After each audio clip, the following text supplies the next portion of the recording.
Let's continue our module with the sixth topic. We encourage you to press on.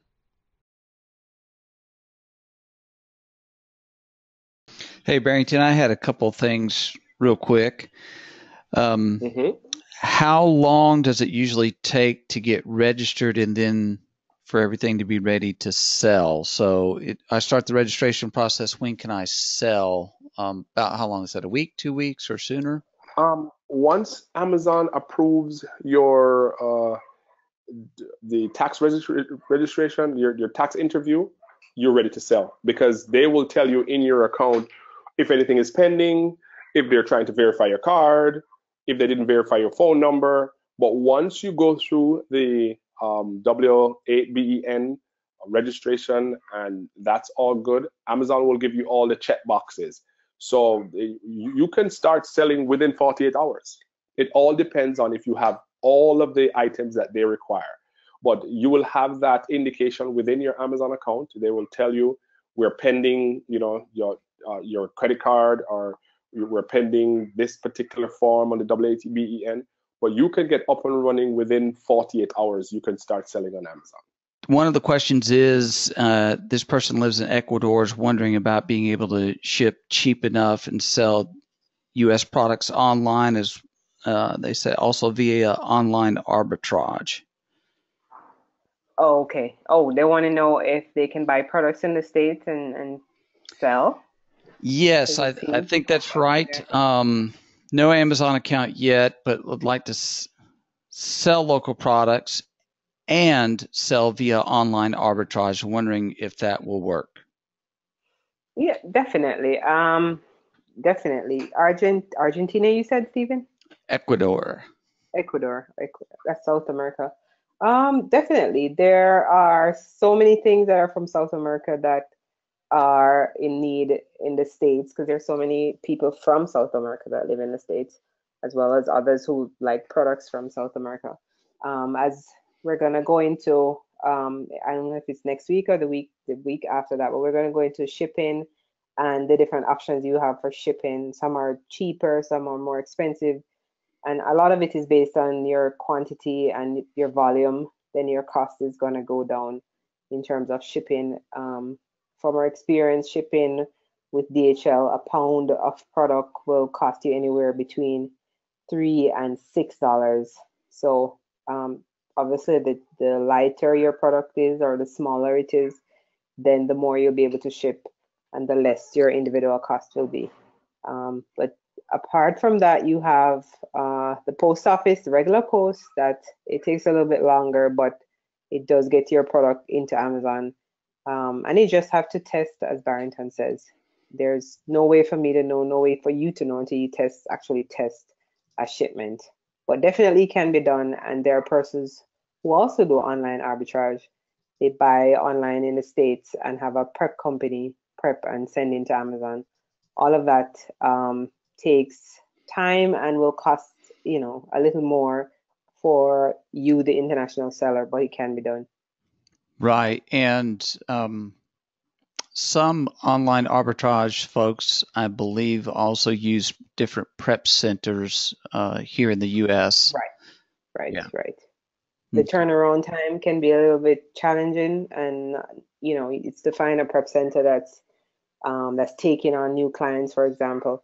So it does take a little extra work to do the online arbitrage. The easiest way I could see is pretty much going out to your local store, your local manufacturer, if you have one nearby, and just getting some samples and just sending in by mail. Right. Once you've got your account set up, first thing to do is to get your account set up. There's a question here. Is there a difference between sellercentral.ca, so Canada, and sellercentral.com, assuming in both cases you're selling in the U.S. marketplace? Well, the how it's set up now, both marketplaces are on the same platform. So it used to be that you would have to go to Amazon.ca to sell in Canada, but they've now integrated the Canadian marketplace with the US marketplace and the Mexican marketplace. So now you have 3 marketplaces. So once you sign up on Amazon.com, you have access to all 3 marketplaces.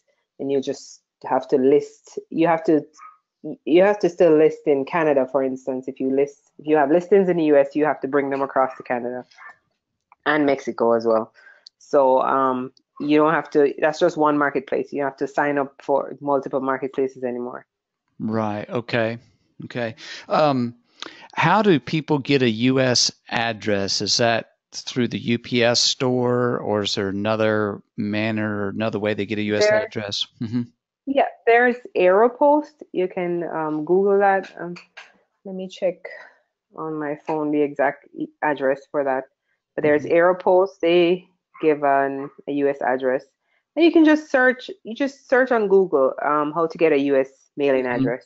There's so many services that offer, and you might be surprised that there are some in your country that offer a U.S. mailing address. Right. Everything is so global these days. You can buy online and ship to, get a U.S. address, ship to your U.S. address, and then they ship it from Miami, for instance, to your country. And we have an address like that we ship to Miami, and then they forward it to our country, and it's just as if we have a U.S. address. Right. Or you can use a UPS store if you travel to the States and you're able to open a UPS store account. That works just as well. Yeah. Okay. Now, one question we also have is, should I have a business license when registering a professional seller? I think they mean it as a professional seller. So is there anything beyond, maybe the LLC, the limited liability company, that they need to have in place?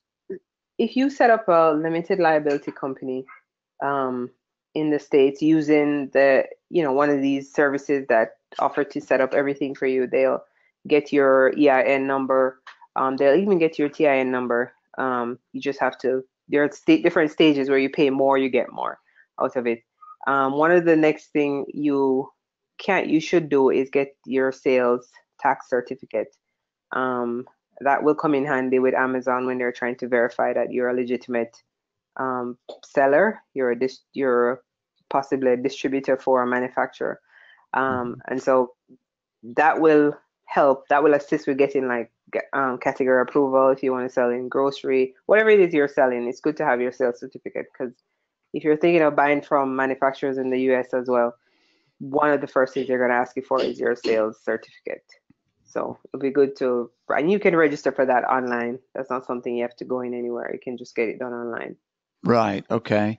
And depending on the state that you've registered your LLC in. Yeah. Do you have a recommendation on a best state to set up the LLC? Best state to set up LLC. There's Delaware. It's recommended hands down.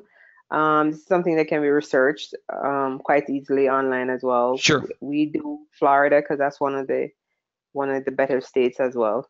So Right. And then because we travel to Florida, so it may be that you're someone who travels to the States occasionally, and so you may want to look at the state that you go to for to visit as tourists, and then see if you can register in that state, or maybe Delaware, Nevada is a better state. But that's something you can just Google, and it will tell you which states are best to register LLC. Sure.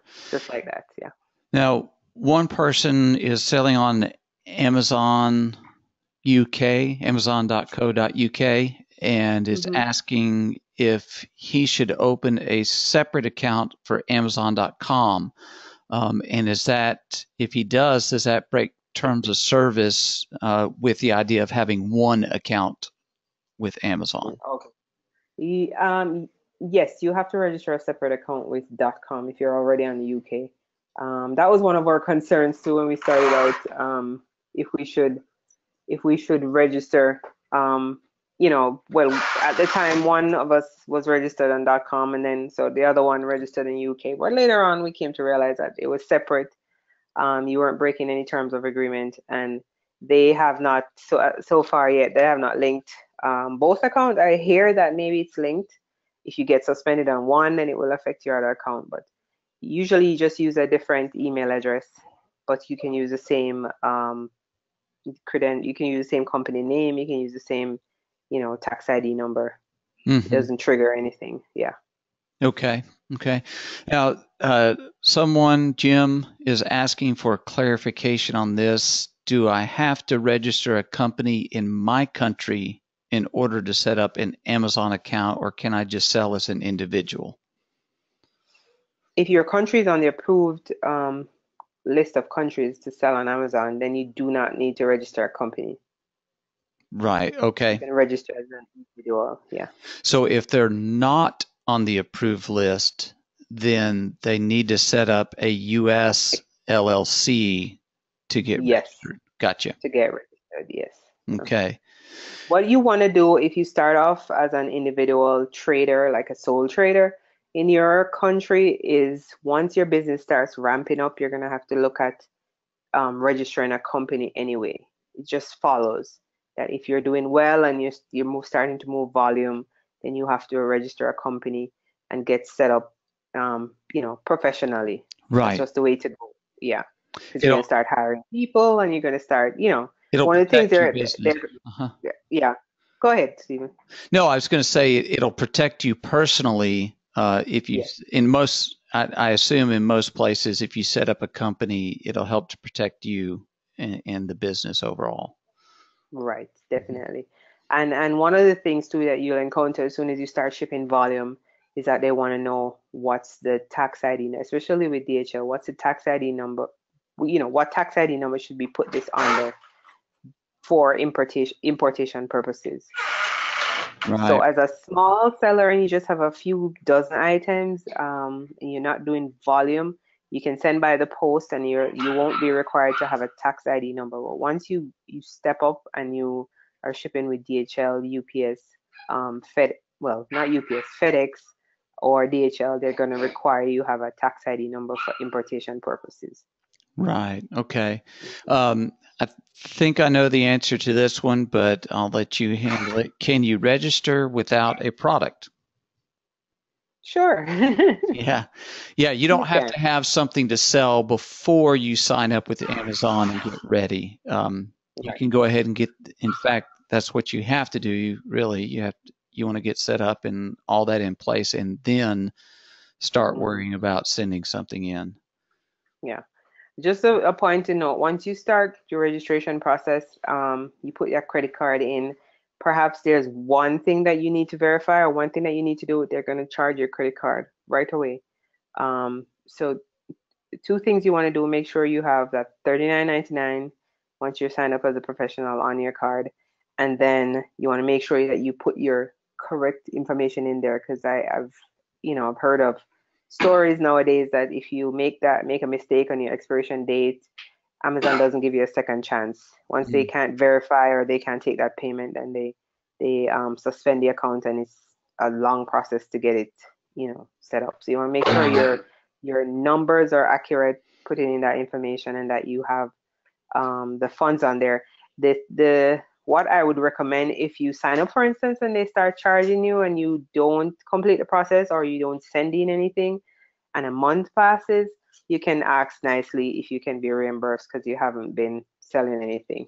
I know I was able to do that in the past, and I don't know if it's, you can still be done, but you can ask nicely, hey, I've been setting up, I haven't, gotten a chance to sell anything yet. Can you reimburse me that charge? And they probably would. They're nice like that. Okay. What amount of profit percent-wise should be considered as a minimum to be worthwhile after you calculate all the cost, all the fees and everything? I think they're asking essentially, 10% profit, 20% profit, and I would think that would depends on the price of the product. Yeah, it depends on the price of the product, but if I'm getting 10% and higher, I'm good. 10% and higher. And that's clearing 10% after all fees, all costs, shipping, all that's included, Correct. Right. Or average for the end of the year comes out to be about between 25 to 29% overall. But we always strive to, at least we want to go 15% and higher on ROI on our money. That's what we aim for. Right. Because once you have products that are selling, I mean, we're in grocery, so we have products that are selling over and over and over and over and over again. We will take a $5 profit on an item if we can sell 1,000 in a month, or not. It doesn't have to be 1,000, but if we can sell a couple hundred per month, that's good for us, because we just want to ensure the product is turning and we're making a profit. Right. Here's a question on the Canadian and Amazon marketplaces. If they're integrated, do I still need a U.S. address, or do I just open a Canadian account? Since they're approved, they're good to go. Is that right? Or approved? Yep. I'm sorry. Once you're already approved. Okay. Once you're approved, it's good. Yep. Okay. Yeah. Because what happens is, a good thing with Amazon is when you're registered for Amazon.com, then they will now give you the unified marketplace, which allows you to sell on Canada and Mexico. Mm-hmm. So that is why it's very important to get your .com up and running. So you're selling for they give you the North America unified account, which gives you access to Canada and Mexico under the same platform, and you only pay the $139.99. Before, you had to pay $139 for .com, then you had to pay for Canada. But now they're like, okay, we're going to unify the platforms, so you only pay one monthly fee, but you get access to all three platforms. Right. Okay. And another question is, maybe touch on this. Where do I get a tax ID? That's like, if you do the LLC, that's all going to be included in that package you were talking about? Correct. They take care of all of that in the package. They take care of the EIN or your ITIN number. If you're from a location that is not on Amazon's approved list, then this particular service will get that registry, get that number for you. Right. One of the questions is, since this person's already in Canada, would it be better for to register in Canada in the .ca instead of the .com, since she'll have access to the unified platform? Yeah, if you get registered in Canada and you have access to the unified platform, then you're good to go. Because then with Canada, you'd have all of the information that you need, your business number and all that kind of stuff. Right. No extra steps with doing things, setting up in the U.S. Yeah. He asked if a similar product's already on Amazon, should you price your product at or under their pricing? So what do you do if you kind of run into that competition? If similar product is already there, it's on FBA, you can price right up beside them. I don't usually undercut. I will, price right on top of their price and see if the buy box will share. Mm-hmm. But you may have an instance where, because you have access to the product, you can get it cheaper, and you're willing to take a smaller profit than in order to move more volume. Then you could price lower and still make a profit, and the customer wins because the customer will be getting it at a cheaper price. Right. And there's bundling tactics that you could put it with something or multi-pack. Right. Yeah. Where those you could do a two-pack instead. Yeah. Yeah, where the competing on price ends up being a bloodbath. Where if you can come up with creative strategies of positioning your product multi-pack or bundles or whatnot, you get ahead, and you may even own the listing then. Right. Someone asks, could you list the basic costs required to start and maintain a basic business account? If you mean like a professional account on Amazon, there's really no cost involved other than the $39.99 initial fee that will come out of your account. Barrington recommends a professional account, but there's an option for an individual account. But you will not get category approval with an individual account. Individual account is really just for someone who is, doing it as a hobby. They might have a few things that around the house, or they get access to a few things, and they're just trying to get rid of them. Professional accounts is really for persons who plan to ramp up their store to sell volume, in other words. So, but to start off, you really, other than the $39.99 for the professional, there's really no other cost other than when you start buying products. And isn't it, if you do the individual account, don't they charge a flat fee per product sale? Yes, they still charge 99 cents per order. Right. So if you sell 40 items in a month, you might as well have might as well have a professional. Yeah. Okay. Yeah. All right. Well, one more question from Canada is, if registered on Amazon.ca, how do you get your products on Amazon.com? I'm assuming that is a selection within the Seller Central as to what platform to put your product on.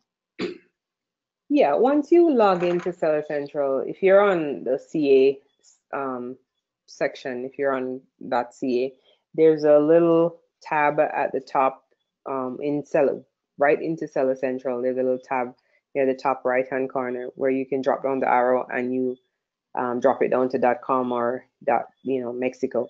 And then once you get into .com, you still have to list those products that you're willing to send over to the US. So you may have products on .ca that you're selling and that's doing well. Once you go over to .com, you're gonna have to list those products again. And it's sometimes just a matter of finding the item on Amazon and hitting sell one like this or sell on Amazon.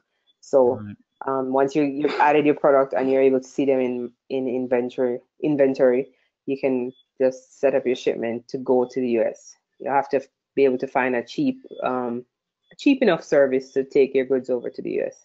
Some people drive across the border and ship it somewhere from like a UPS store, and it gets into Amazon. But all of that, you have to. It's as easy as just dropping down a arrow in Seller Central, and it takes you to the .com section. Okay, and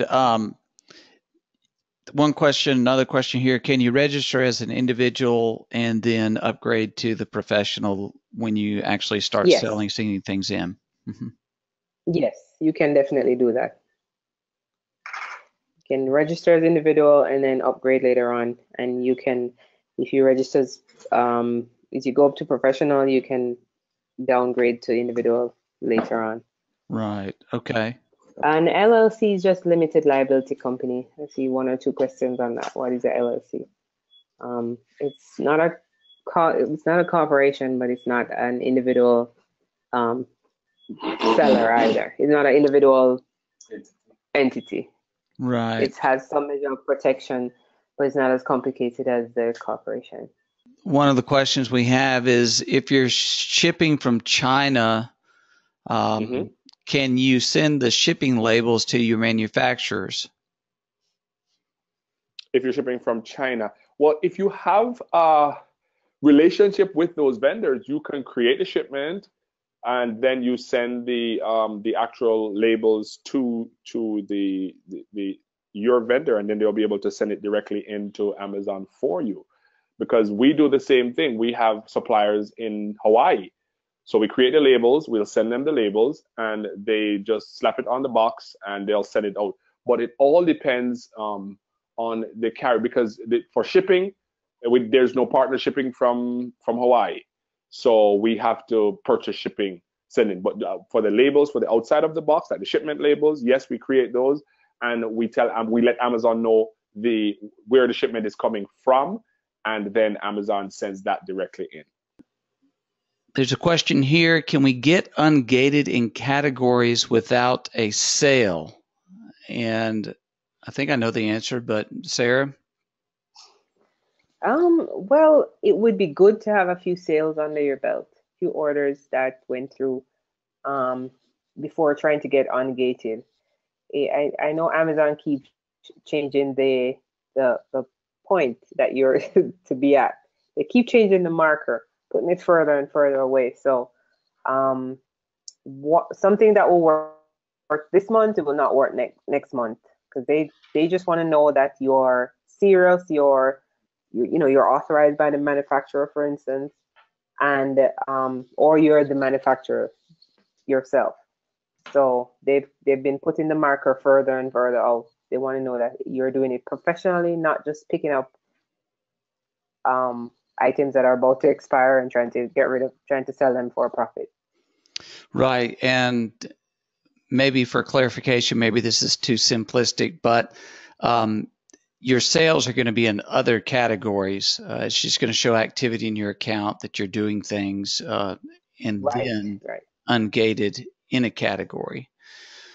If you have books that you can sell, or toys, those categories are ungated, and beauty, with the kitchen and garden, those are ungated, and you can begin to sell, whatever you can find in those categories, and then a little later on down you can apply to be ungated in grocery. Right. Unless, of course, you're the manufacturer of a particular item, then and you want to go on Amazon specifically just to sell that particular item, or you may be a manufacturer that sells spices, for instance. You want to go online and have your own company, your own account. So you'll have to prove pretty much that you're the manufacturer. You have your your ducks in a row. You have your company information, your FDA information probably, and then from there they will, you have a better chance of getting through because you're already doing it. You're already selling groceries, probably locally from a store. Right. Very good. Right. A follow up on the labels a minute ago. Question is, do you send labels to the prep centers as well? Yes, if you're using a prep. Go ahead. If you're using a prep center, for instance, where you've sent your goods, you'll have to send them the box label. That's the outer box label. We no longer have inner box label. We used to. But if you want to ship directly from the manufacturer, once you've established a relationship with them, you can let them know that you would like to send them PDF copies of your labels, and they can just put it on the outside of the box, so it gets where it's going. I don't think there's any harm in asking, and usually they're quite happy to just print those off and apply them to the boxes once they're going out. And for the actual items inside the barcode, the ASIN that people have to apply there, can they do that as well with the prep center? Send them the sheet and have them print those out? I'm sure they can. They perhaps charge, a little extra for that, but Amazon will do that just fine. If you have individual items that you're sending into Amazon, you can have them barcoded for 20 cents per item. And so your manufacturer would only be, your prep center, for instance, would only be concerned with packing, the items in the box that as you've outlined, and then just sending them off to Amazon. So, for instance, we have a UPS store that does some repacking for us, and I just send them the outer box label these days, and they just send it off to Amazon, as opposed to sending the individual barcodes. It takes a little bit longer, and you have to be there waiting and say, did you get to do it? Did you get to do it?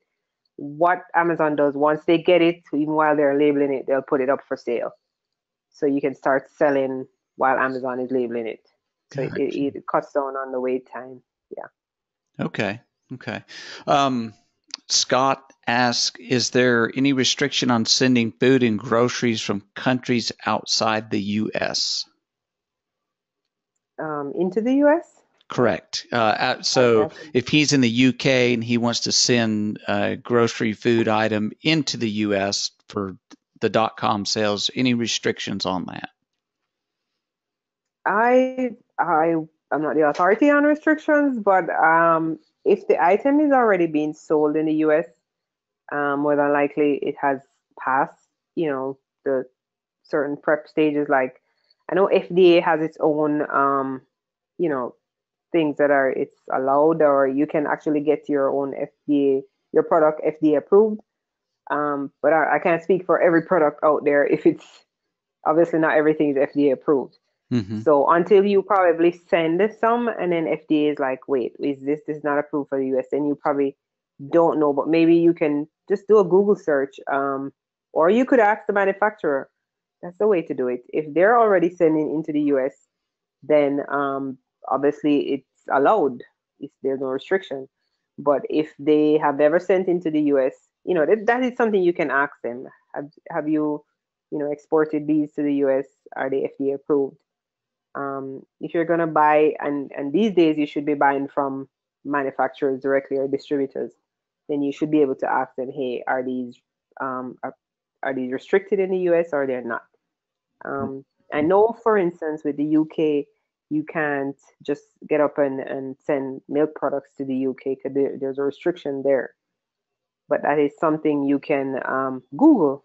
So if you're thinking of sending in a particular product, is it chocolate, candies, just do a Google search, see if you find anything, and as well as you can ask the manufacturers. But he's asking, is there any disadvantages for this going from an individual to a professional account? No, there's no disadvantage. I think that's how we started out initially as an individual and then upgraded to a professional. In fact, back in the day, I would upgrade to a professional for a month, do a bunch of listing, and then downgrade it back to an individual. Because back then the only advantage was that you would get to list items if you're a professional, like brand new items. Mm-hmm. But it has changed a bit, and if you want to sell in certain categories, you have to be professional. And that's the way Amazon seems to be going. They want professional people to be selling, Right. for the most part. So but you can, I know persons will sign up as an individual, and then once they've gotten their foot on the ground, so to speak, then they upgrade to professional, because they limit you in what you can do as an individual. You can't sell in Mexico, you can't sell in Canada, I think, and you can't get into certain categories. So Right. it's just a matter of time before you have to upgrade. There are no disadvantages that I know. There's only advantages to upgrading as a professional.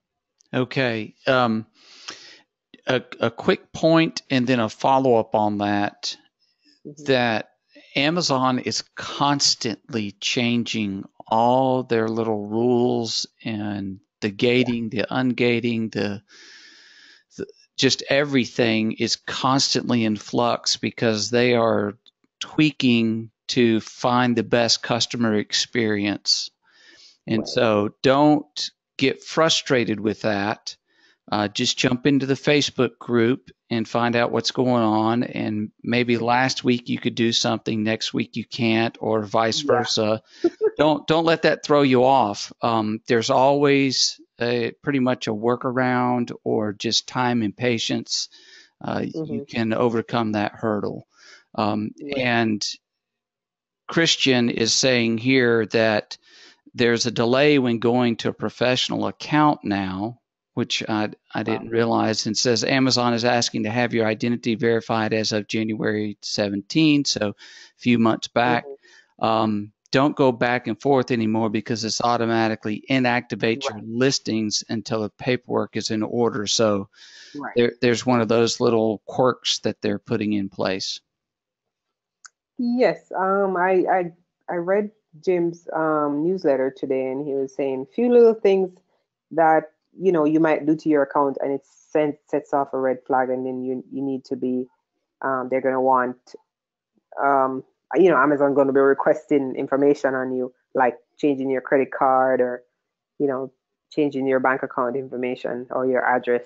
That kind of triggers a re-verification thing. So little things that we may have been able to do in the past with no issues, they've once you do any kind of changes in your account, it may trigger something, just as you're saying, Stephen. Right. Okay. I remember back in Canada, when I signed up for Canada, I didn't know you had to be professional to sell in groceries, and so I listed a bunch of new coffee that we were selling quite well, and they sold. And after a while, they shut down the listings and said you have to be a professional. And so I went ahead and signed up as a professional, started paying the $39.99 they charge in Canada, and then they were unable to unblock the listings for like 3 months. Yeah. Unbelievable. They couldn't unblock the listings. Right. And only one was active, and it sold. I sold quite a few of that one item before. As a matter of fact, the whole Q4, I couldn't sell anything. And then somewhere in January, it dawned on me I could delete these listings and add them back. And that's what I did. There you And go. I was able to unblock them myself. They couldn't figure out how to do it. Back and forth for 3 months. But Well, just goes to show how the rules had changed in Canada, that you had to be a professional. So pretty much, I mean, probably December they're gonna say if you're not professional, you can't send in FBA. I mean, who Right. knows? Last year they put, I think it was somewhere in September, October until December, is it December 12th or 16th, that if you were a new seller, you couldn't send into FBA. Right. They just had to slow it down. The rush is so heavy. And then when you contact Amazon, you might get different support people at different times, and different ones handle cases differently. So just be prepared for that if you run into that. Right. Just be persistent. Don't give up. Right. And keep trying. Here's another question. What minimum quantities should be on the commercial invoices these days to get ungated in groceries? I think. I haven't heard the latest quantities. Have you, Stephen? I'm sorry? I haven't heard the latest quantities. I think 36 was the last I heard. Yeah, and again, that's another one of those things that's in flux. So just contact, seller support, and they can probably give you the latest and exactly what they're looking for. Yeah, or some of the forums will tell you as well. I think 36 I heard of one item, and then you have to have like 3 invoices, something like that. But I'm not sure. It could have moved. So I know persons that went and bought, items for $1 or $2, like Right. something small, like chewing gum or something, just to not go out and spend a whole bunch of money on, and then they'll tell you this is not sufficient. But I from the feedback I'm getting, what I'm sensing is that they want persons who are serious distributors, who are, actually approved distributors for particular items. Right. So you would be having it in large quantities anyway. Here's a question from Kathleen. She's asking, where do you find the cost for ungating products? And she says, for example, makeup, skincare, topical, $3,000. I think she may be referring to there's certain brands that are restricted that you have to pay a fee to be able to sell. Yeah. I've seen that before. If you try to go to list a particular product, it will tell you that this product is restricted to begin the ungating. There's a button to begin the ungating process or the approval process, and it's $3,000 per month or something like that. It tells you right there when you try to add a listing or sell a product. So you'll go on Amazon, you find a product that's already selling, and you'll try to, you hit that button that says sell on Amazon or sell one like this. I think it says sell on Amazon. From there, you would go in and put in your price and your condition, whether it's new. That's the point where it now tells you that you have to pay per month to sell that particular brand. Okay. Yeah, that's my experience with that. Okay, very or good. Perhaps you can just email sales support too. Right. Okay, for FBA export, the question is, doesn't that increase prices substantially, making the item much less attractive to international sellers? So does that affect the pricing on I think he's talking about for FBA export. Right. When you enable FBA export on your product, um, if it makes it less attractive to international sales, as an international buyer, if I want something and it's there and it's available and I look at the price and I'm okay with paying the price, and I will buy it. Um, it says versus finding a prep center locally. Hmm. Oh, it's it's kind of confusing the question. FBA export has to do with when you enable FBA export in your account so that Amazon can send your products abroad, Hmm. right? Right. So it's in a, for instance, a warehouse in the U.S. Right. and somebody in one of those 100 countries orders it. Hmm. Amazon will send it to them. I think the question is, will that increase the price of the product to the person in that other country? Does FBA, do they tack on another fee to it? Or is it the same fee that's listed on Amazon.com, for shipment in the US? I think that the shipping would be more. Hmm. That's the only fee they would increase. Right. And it does make it less attractive, but if the person wants it abroad, then they will buy it. I don't think I haven't checked recently, but when they just rolled this out, our country wasn't allowed to purchase on FBA export. Like, Hmm. I couldn't get it shipped to my country, but I have bought items on Amazon before, and the guy from the post office, he just rides by on a bike and throw it over the wall. But Okay. I do pay like $15 for shipping on a $20 purchase. So Right. um, it would be up to the buyer to say, hey, this is acceptable. I'll pay for this because I want it, within a few days. Right. Um, And some people, because of the country they're in, they just cannot get that product and they're willing to pay more. Um, yeah. Hmm. Favorite coffee, maybe they're willing to pay more Yeah, for. definitely. Yeah. Okay. Here's the question.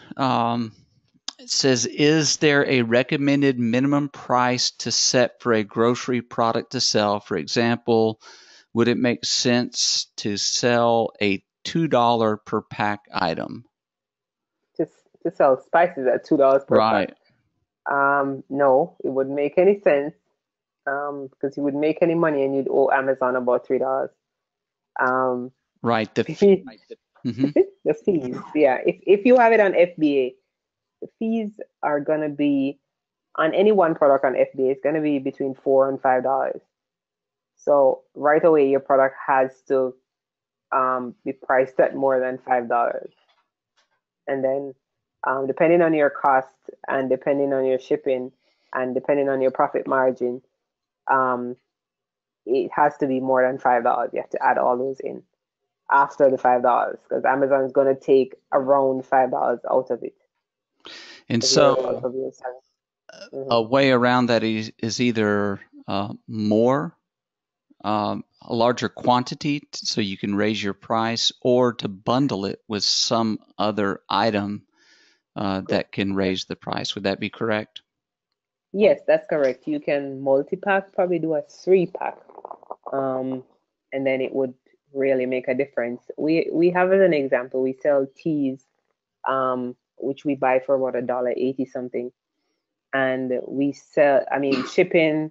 If I send it really slow, the snail mail way, the shipping works out to be maybe 30 cents. So I'm looking at $2.10 to get it to Amazon, but I prefer to price it at $9.99 or even $9. Um, that way between Amazon's $5 and my $2.10, that's $7.10, I'll be making around $2 on it. And I'm fine with making $2 on a $2 product. Mm-hmm.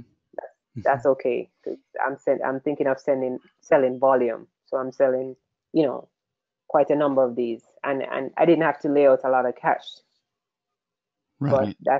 that's what you do. But as you said, if I had 3 boxes of teas and I put them together, then I could definitely price at $20, 19.99, and I'll be making more for my effort. Mm-hmm. Right. Mhm. Well, Josh is asking, can you explain more about the SKU? Is it a must in the processing of listing? SKU is optional. Amazon will ask you to put in a SKU, but you can leave it and they will assign a SKU. I'm not sure in the process, and then with I'm not sure what he means in the process of listing. Well, Barrington had touched on the SKU and how you put your own custom SKU, maybe a store, if you sourced it at a particular store like Marshall's, and then you'll put the date and the price that you purchases at. It's just a little code, if you can figure out your own little system to put in there to keep track of, okay, when did I buy it, or maybe how much did I pay for it, or how many did I buy, like that. Yeah, there are persons who do that, like they'll put the date or the store in the SKU in trying to identify the item. I would put like the size of the item, but you already have that in your description, and you can put that in the description, the size. So we've never really, apart from the very first listing we made, we've never really named our item, like given it a SKU. We just let Amazon assign a SKU, and then we try to remember when last we sent in or how long we have to sell a product. So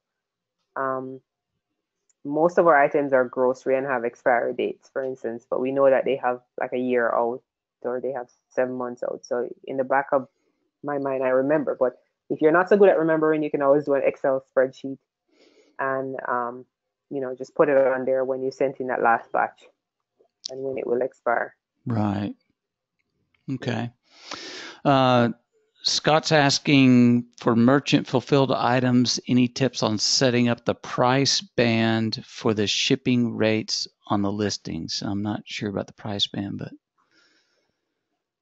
for merchant fulfilled items, any tips on setting up the price? I think he's referring to the fact that Amazon now allows you to put in your own shipping rates. Okay. You can have more than one template as it relates to different item having different shipping costs, for instance. So you don't just you have the option. You don't have to charge a standard shipping cost. If something is heavier or bulkier, you can charge more for shipping. Or if you want to just have free shipping or 99-cent shipping for a small item, you can put that in. But I just do it by product.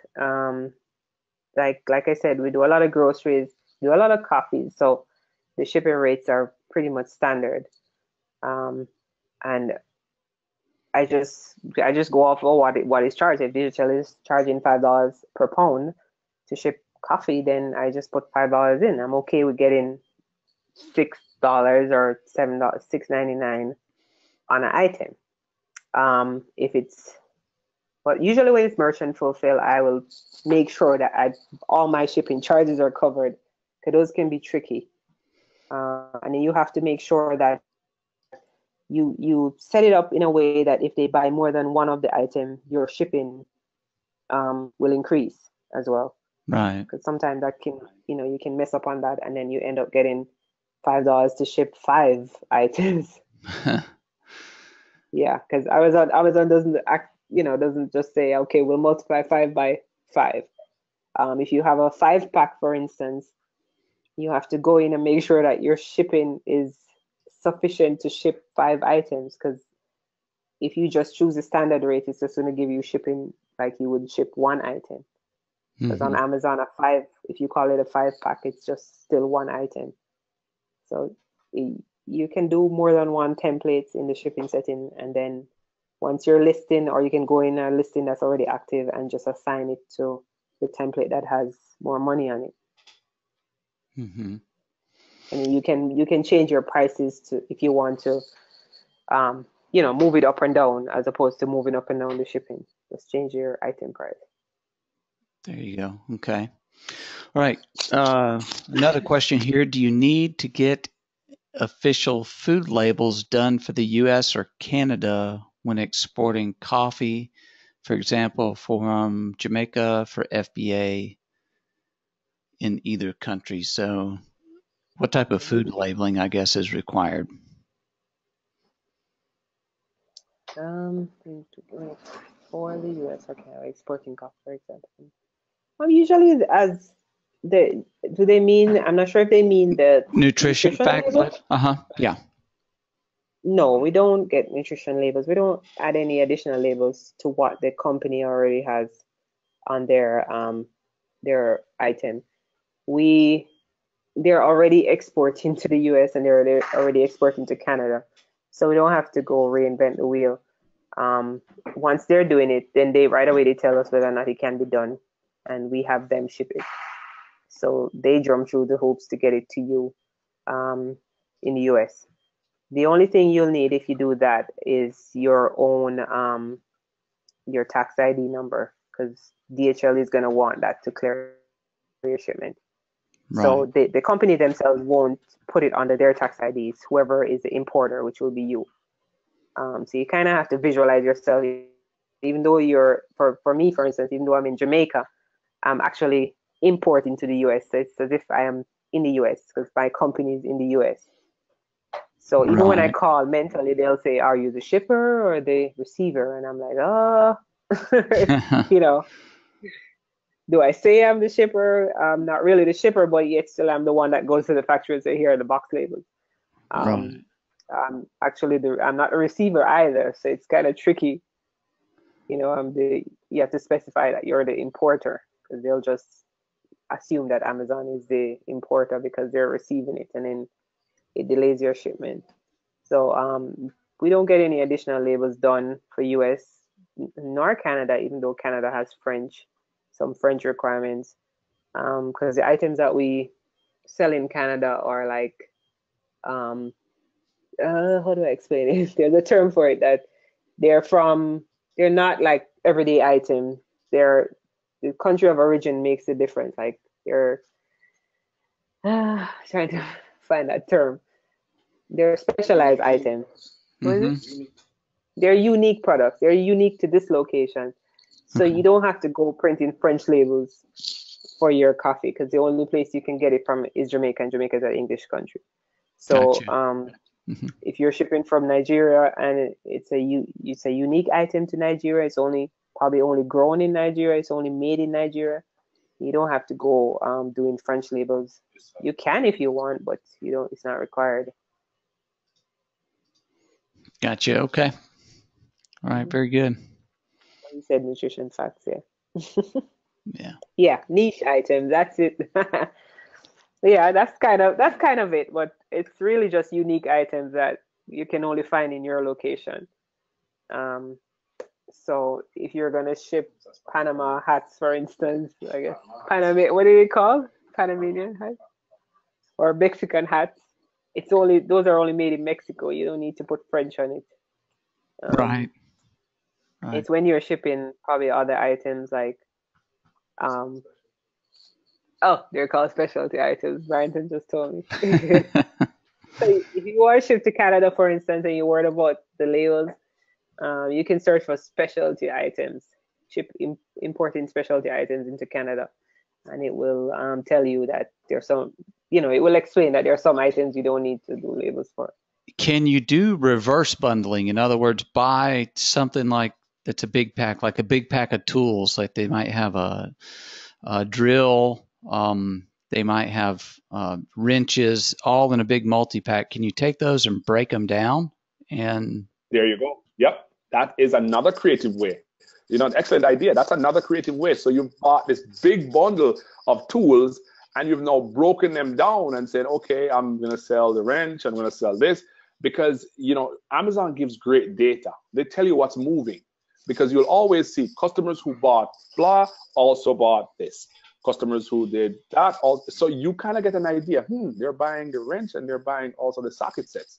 They're buying this and they're buying that. Okay, so you can break down a big bundle of tools into individual. Like I've seen persons who, like for the Legos, they've actually broken down a big Lego just to have different parts of it, so that there's some persons out there who just need one part of the Lego. They don't want the whole bundle. because they already have they're just probably missing one part. So when you break down a big bundle like that, you are now able to sell the individual parts, and persons really benefit from that. So that's a good idea. Very good. Hey, another question on bundles. Can you sometimes pay retail for one item in the bundle and then go and source the other at wholesale or private label, and you actually only make profit on one, but it's the other one maybe that's driving the sales on it? You know what I'm saying? Very, very, very good question. Very good question. No, if, we do that all the time just in our store, because let's say I have a particular product. I sell it to Amazon, but we may just be breaking even on that product. We're selling, we're just breaking even. But guess what? We sell a whole ton every day. What that product does, it pulls people in the store. Even though we're only making $1 or $1.50, but we sell so many each day that it brings so many people in the store. And what we notice is that's what we call like a loss leader, because that product will start to drive people in the store. And then when they come in, they say, oh, but you guys sell this too. Okay, I'll buy that. Okay, you sell this too. So that particular product drives people. So that's a great idea of having a product in the bundle that, even if you're just breaking even on that, but you're making sales on because of the other two in there, that's where you make your money. That's fine. That's a good strategy. And hey, I've got another question here. Where would you recommend an international seller to start sourcing, or does it make a difference? Would you recommend they start looking around locally for items in their area or country, or sourcing in the U.S.? You'd mentioned, you avoid international shipping rates, things like that, if you source in the U.S., but that might add another level of complication for finding items. So just curious about that. All right, your mindset should be, if I am international, when people visit my country, what are products that they usually buy for souvenirs? That's going to be your first start. That's easy. You can get access to that because it's right in your country. When people come to my country, what do they buy for souvenirs? What are some popular items? So that's a good start for brainstorming. Now, once you start to do that, there may be a unique hat in your country. There may be a unique spice in your country. There may be a unique coffee, whatever is unique to your country. That's where you want to start. But once you understand what is happening, how to create a shipment, how to send to Amazon, you get a feel of what's going on, then what you want to do is you can go online now and say, okay, well, I can find similar products being sold online, maybe at a nice rate that I can make a profit on Amazon, and I can buy these online, send to a prep center, have it prepped, and then sent into Amazon. So I would say start in your backyard, start locally. There may be some books that are unique to your country and you have them just thrown down. And you could probably check on Amazon like, wow, the book is selling for $75, $100, and it's sitting right here in my garage. That's where you start. Start right around you. When you understand the concept, when you know what's going on, then you expand your business to buying online and private label and wholesale and all like that. Sarah? Hey, Javier has a question. He's asking about shipping full containers into Amazon. Is it wise to use a custom broker? Have you done this? And does DHL, is that an option for full containers? Hi, yeah, DHL will do full containers, but if you're going that big, you want to go with a broker like Shapiro. They're freight forwarders and they can handle, larger quantities. But I know DHL, they'll do different, containers and that kind of thing. But you can just ask them. I know they do the large sea freight and that kind of thing. So, but Shapiro is a very, very good broker. A lot of persons have been working with them when they send large shipments. Okay, I see one more. Can you arrange, Javier, can you arrange with Amazon only one fulfillment center? That's a good question, Javier. You can, it's called, you have to pay them for that. That's a service that you have to pay for. What they will allow you to do is say, okay, they're going to only send to Virginia, but you have to pay them for that. So all the items that you're going to send in, you have to, and each shipment you have to pay and do that payment. So what's the name of that service again, Sarah? It's placement service. It's called placement service. So Amazon does have that option, placement service. It does cost, and what they will do is say, okay, you send all your goods to this particular warehouse, and that's it. So you're not sent all over the place. And what we've noticed is when we create our shipments, they tell us where they want to ship it, and for the most part, we've been going to Illinois, I think. Yeah, for the most of our shipment, we've been going to Illinois. So we haven't even Do case packs. yeah, once you do case packs, not individual pack, but case pack when you're creating your shipment, they will usually send you, and if it's the same thing coming, they'll usually send you to the same fulfillment center. Only like during Q4 when they have to be moving things around, and they want to make sure that their products are all are located at strategic locations. So as soon as the customer purchases, they can get it to them really quickly. But yeah, you can opt for placement service, and that placement service is something that Amazon will take all of your shipments at one location. Lauren asked, do all wholesalers need to be from the same market segment?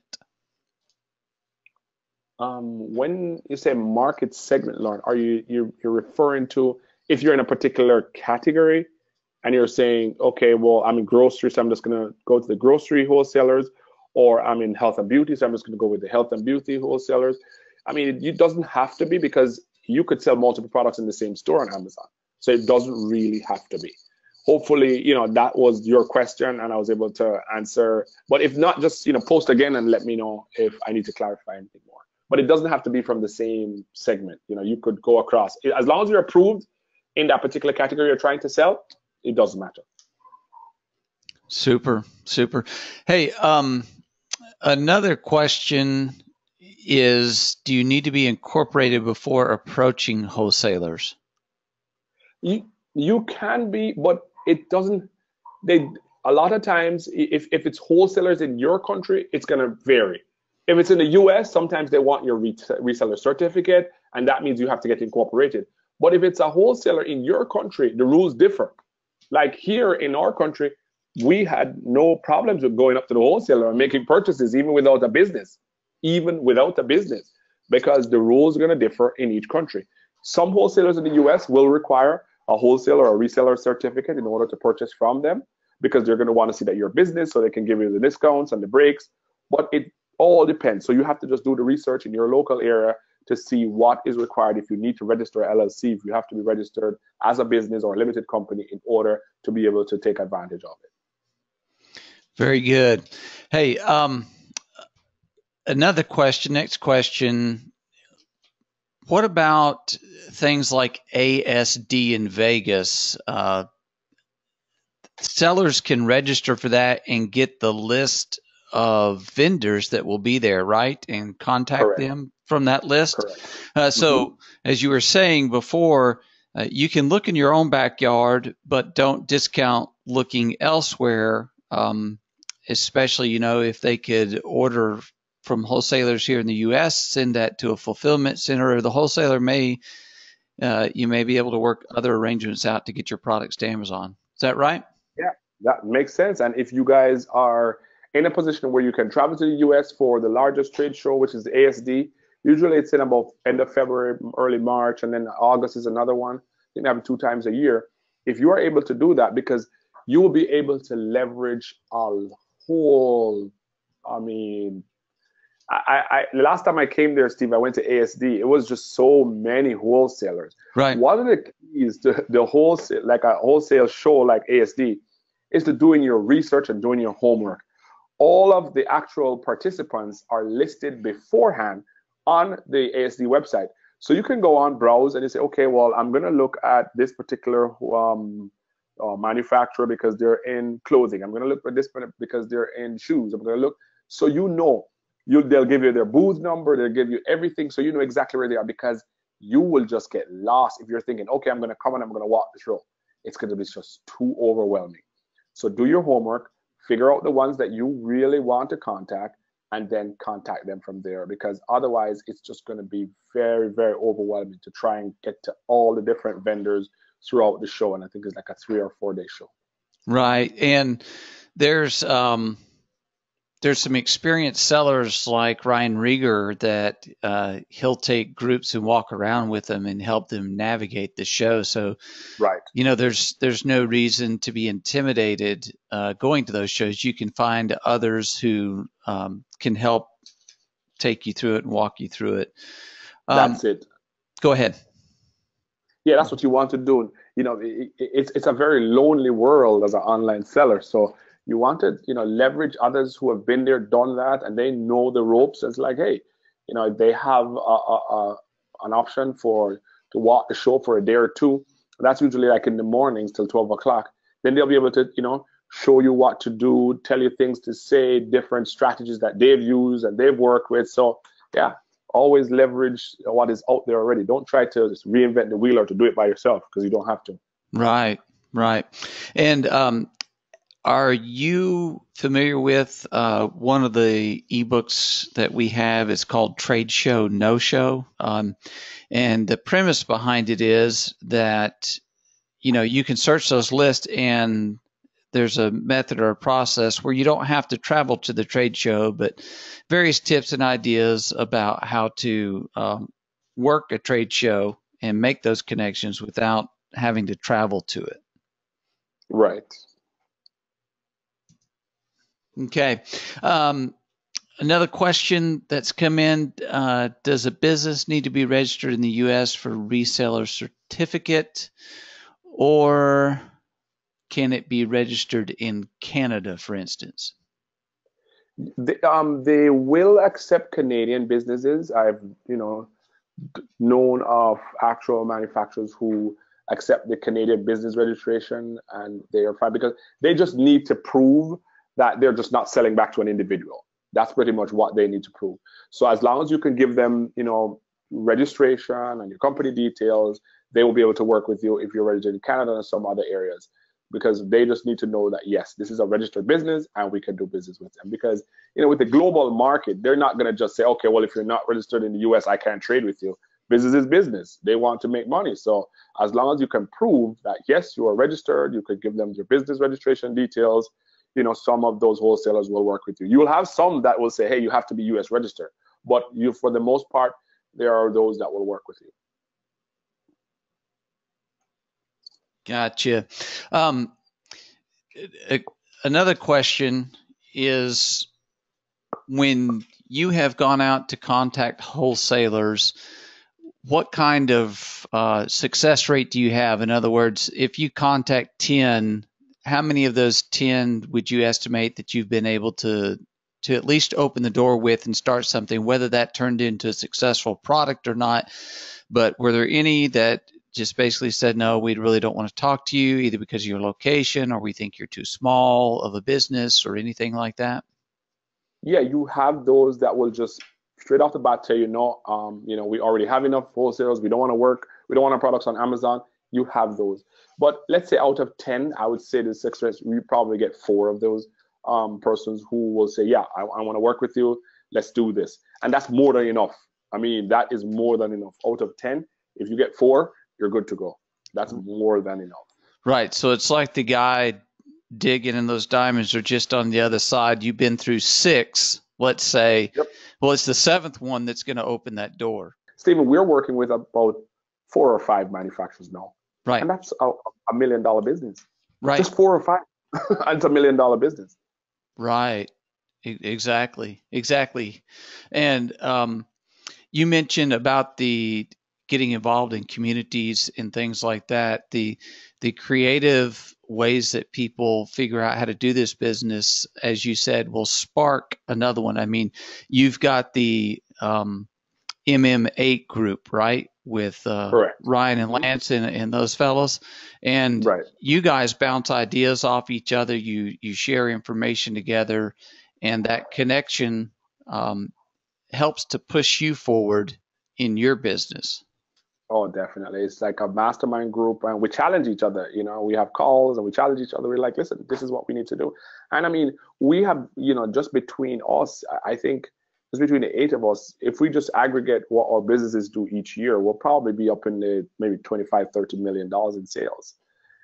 And that's just between 8 guys. It's like, if you challenge yourself. If there's somebody else in your area that, hey, I am, I'm doing the Amazon thing where both of you can bounce ideas, you will be surprised at one thing that you might think, oh, this is insignificant, I'm never even going to share this tip. And you share it with somebody and just like, wow, that's what I wanted to know from forever. I couldn't believe it's this easy. You will be amazed that, bouncing ideas of like-minded people can really skyrocket your business. And I think it's worth noting that, as some people put it, a rising tide lifts all boats, that sometimes people are afraid to share information they've discovered, or a technique or a trick, if you will. But folks shouldn't be afraid to share those things.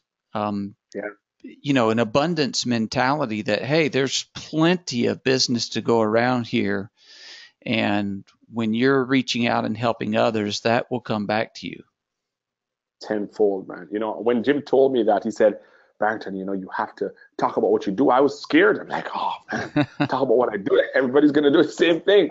But when you start to really share, really give, it maybe have your time, it may be a strategy, maybe just something, you'll be surprised at how much comes back to you. And then you're like, wow, it's just like in the Bible, Luke 6:38, practice giving and people will give to you. And it works all the time. It's like a no-brainer.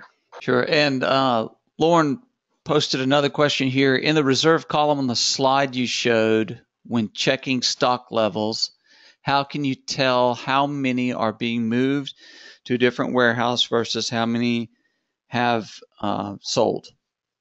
They don't give you a way to identify that, so fortunately you can't. But you will kind of have an idea of what's moving in your store based on your orders. You can go back to your orders and say, okay, well, based on the last 30 days, I've sold 16.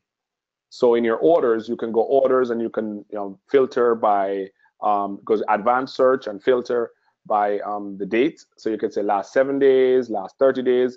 So if you have a particular SKU in mind, you put that SKU in there and it will tell you, oh, well, you sold 30 of this particular SKU in the last 30 days. So then you can go back to your reserve column and say, okay, well, Amazon has 45 in reserve. That means 15 are being moved around somewhere, but I sold 30. Or because obviously, if you do 30 days, you would already have shipped them out. But you can get the idea. If you do 3 days, items that haven't been shipped out yet, because reserve means it's not shipped yet. So you could go back the day or 2 days or 3 days just to see what's not shipped out yet.